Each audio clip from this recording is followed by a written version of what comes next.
Imagine all of you getting on a ship and there only being enough lifeboats for 1/3 of you to survive. Well, that's what happened on the Titanic.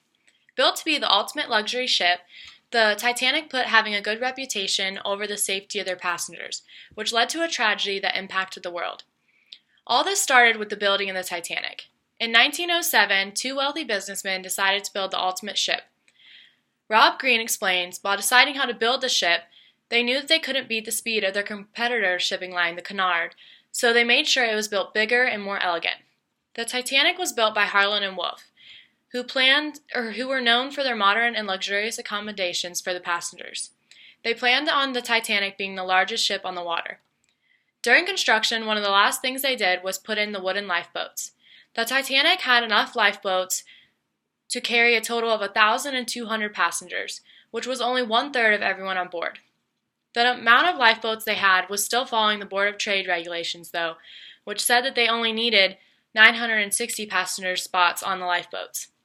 Robert Ballard explains that those regulations were about 20 years old, though, and back then they didn't have ships close to the size as the Titanic. The Titanic also had the best safety features, which is why the Board of Trade didn't bother to revise the lifeboat requirements. Many believe the Titanic was unsinkable, even Harland and Wolff, who said that the Titanic could last through basically anything. The construction was finally finished in 1912, and the Titanic was ready to sail. On the Titanic's first voyage, the captain ignored many safety warnings, leading to the collision. Captain Edward John Smith started commanding the Titanic on April 10, 1912. They were beginning to prepare for its voyage from Southampton, England, to New York City. This would be one of Captain Smith's last voyages, so he wanted to surprise everyone in New York by arriving early, which is one reason why he kept the ship going at such a fast rate.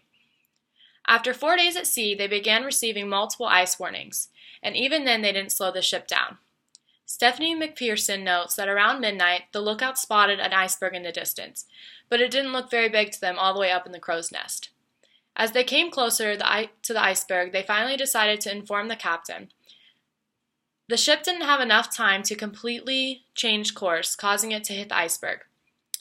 In the beginning, many refused to believe that the Titanic was going to sink. People didn't think they were in any real danger because from where they were at, it didn't seem like there was anything wrong with the ship. Many of the first lifeboats that left weren't even close to full. One rode away with only 12 people on board, with it being able to hold 40. Around 2 a.m., the Titanic's bow had gone underwater. Hundreds of people tried to hold on and just waited for the boat to sink, but then others jumped into the freezing waters. Deborah Hopkinson mentions that the closest ship to them was the Carpathia, being 58 miles away.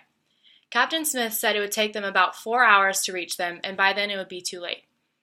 The Carpathia turned their passenger ship into an emergency field hospital to help their survivors.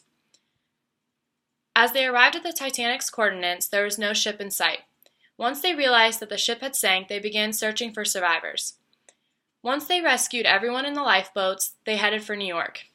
The next morning, the news of the Titanic shocked the world. As Deborah Hopkinson said, the events of the Titanic disaster can be seen as a symbol of what happens through overconfidence in technology and a mindset of profits over people's safety. In conclusion, there were many factors that led to the disaster of the Titanic, including Captain Smith's poor decisions and the builder's obsession with the ship's speed and luxury. Just those few mistakes cost hundreds of people their lives, and in the end, it had a major impact throughout the world.